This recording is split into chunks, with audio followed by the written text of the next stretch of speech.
নমস্কার বন্ধুরা, কেমন আছেন সবাই? আশা করি সবাই খুব ভালো আছেন আর আমিও খুব ভালো আছি। তো আজকে সকাল সকাল আমি স্নান টান করে পুজো টুজো দিয়ে চলে আসছি। তো এখন আমি আজকে সকালের নাস্তা বানাতে পারিনি, তবে টাইম চলে গেছে, এখন আর সকালের নাস্তা খাওয়ার কোনো রুচি যাচ্ছে না।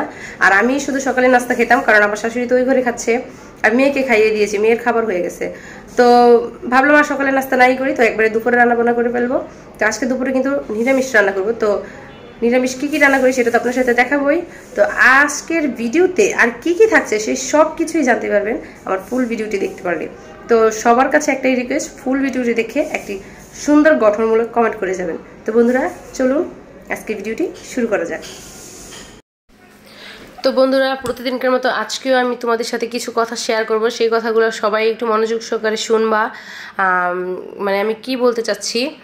তো যাই হোক, আজকে কী রান্না করছি সেটা আগে তোমাদের সাথে বলে নেই। এই তো এখানে দেখো, সয়াবিন আর আলু সিদ্ধ করে নিয়েছি। আমি সয়াবিন আর আলু দিয়ে একটা ঝোল রান্না করব। আর এখানে ডাল বসিয়েছি, ডালটা সিদ্ধ হয়ে গেছে। তো এখানে আমি একটু লবণ তো আগে দিয়েছি, তবে এখানে একটু হলুদ আর মরিচ দিয়ে দিব। আর ডালটাকে সোমবার দিয়ে নিব, বুঝছো?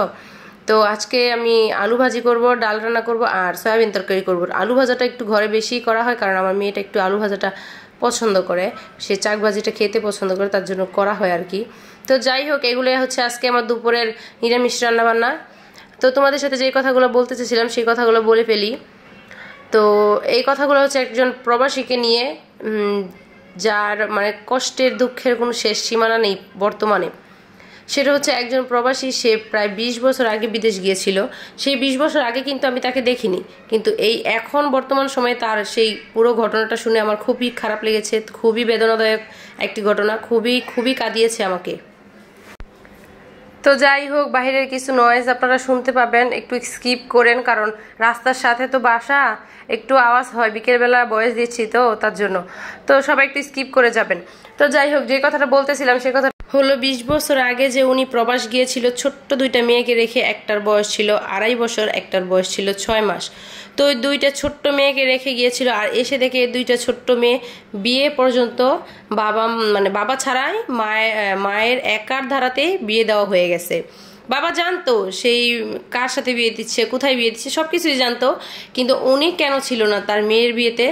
আর 20 বছর যাবৎ উনি বিদেশ ছিল, একবারের জন্যও তখন বাসায় আসার কথা কেন বলিনি।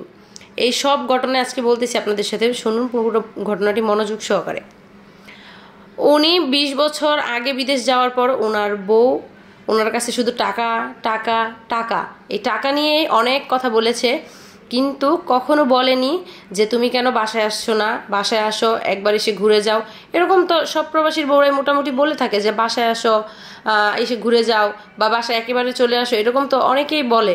কিন্তু ওই প্রবাসীর বউ কিনা একবারও বলেনি যে তুমি বাসায় আসো।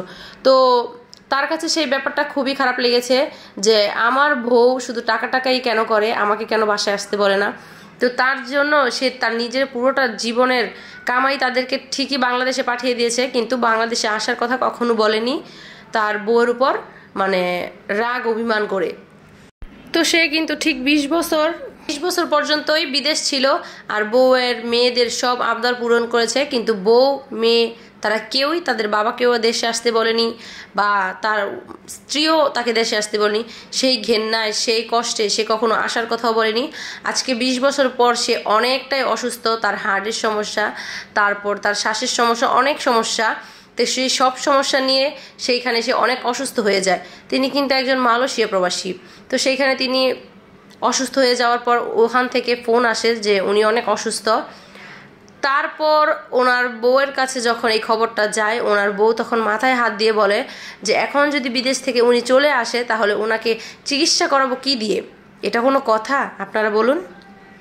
এত বছর পর সে দেশে আসতেছে আর এখন বলতেছে যে চিকিৎসা করবে কি দিয়ে, সেটা নিয়েই অনেক চিন্তায় পড়ে গেল। তাহলে 20 বছর যে ইনকামটা করলো, যে কষ্টটা করলো, সেটার মানে টাকা পয়সাগুলো কোথায় গেল? তাদের জন্য এত খাটনি খাটলো, তার ইচ্ছে পর্যন্ত ছিল বাংলাদেশে একবার হলেও তো তার সন্তানদের কাছে আসতে চাইতো, বাবা মার কাছে আসতে চাইতো, কিন্তু সেই আশাটা পর্যন্ত মানে বন্ধ করে দিয়েছিল, যাতে বউ বাচ্চার সুখ কোনো অংশে কমে না যায়, কোনো অংশে তারা দুঃখ না পায়। তো এখন যেহেতু শেষ সময় এসে উনি অসুস্থ হয়ে গেল, তো ওনার জীবনসঙ্গী যে কিনা ওনার টাকা পয়সা নিয়ে এখনো টেনশন করতেছে যে উনি এখানে আসার পর ওনাকে কে চিকিৎসা করবে, কার টাকা দিয়ে করাবে, কোথা থেকে টাকা আসবে। তো বলুন, একটা প্রবাসী এর থেকে আর বেদনাদায়ক কি হতে পারে? আপনারাই বলুন, এর থেকে আর বেদনাদায়ক কি হতে পারে? তো এই ঘটনা যখন আমি শুনেছি, আমার হলে এই প্রবাসীটা কাদের জন্য এত কষ্ট করলো, কাদের জন্য এত বছর বিদেশ থেকে টাকা পয়সা পাঠিয়ে কাদের সুখের জন্য সে এত কিছু মানে স্যাক্রিফাইস করলো, সেটাই বুঝেন। ওনার জীবনসঙ্গী হিসেবে সেই মহিলাটাও বুঝতে পারলো না যে আসলে সেই মানুষটা চায় কি। সে তো অনেক ইচ্ছা ছিল তার মেয়েদেরকে আসবে, দেখবে, তার মেয়েদেরকে নিজের পছন্দ মতন বিয়ে দিবে, কোনো কিছুই তার দ্বারাতে হয়নি। উনি বিদেশ থাকাকালীনই ওনার মেয়েদের বিয়ে দেওয়া হয়ে গেছে, এমনকি নায়নাতকিও হয়ে গেছে। তো এগুলা একটা প্রবাসী হিসেবে তার কেমন দুঃখ লাগে আপনারা বলুন। আর এই অসময়ে এসে উনি এতটাই অসুস্থ হয়ে পড়েছে, আর এই অসময়ে এসে ওনার ওয়াইফ বলতেছে যে ওনার কাছে কিনা একটা টাকাও নেই ওনার জন্য ওষুধ কেনার বা ওনাকে চিকিৎসা করানোর মতন। তখন সেই প্রবাসীটার অবস্থা কি হতে পারে আপনারা বলুন। সেই মানুষটাকে আমি কান্না করতে দেখেছি, শুধু মাথাকে নাড়াচ্ছে আর বলতেছে হয়তো মনে মনে যে কি করলাম, কার জন্য করলাম, এই জীবনে কি পেলাম। উনি হয়তো এইগুলাই চিন্তা করতেছিল। তো আসলে আমাদের সমাজে এরকম অনেক ঘটনা ঘটে থাকে, যে মানুষগুলার এগুলার সাথে অনেক অনেক অনেক পরিচিত হয়ে গেছে, যেই ঘটনাগুলো তাদেরকে কতটুকু কষ্ট দিয়েছে, কতটুকু বেদনা দিয়েছে। তো যেই মানুষগুলা এই কষ্টগুলা ভোগ করতেছে, তাদের তো পুরা বছরে পুরা সারা জীবনের সঞ্চয়গুলোই শেষ হয়ে গেছে, তার জন্য কিছুই রইল না। আর যে মানুষদের কাছে সে এত বিশ্বাস করে, এত ভরসা করে তাদের ভালোর জন্য পাঠিয়েছে টাকা পয়সা সবকিছু, তারাও কেমন মানুষ, তার জন্য কিছুটাই রাখলো না।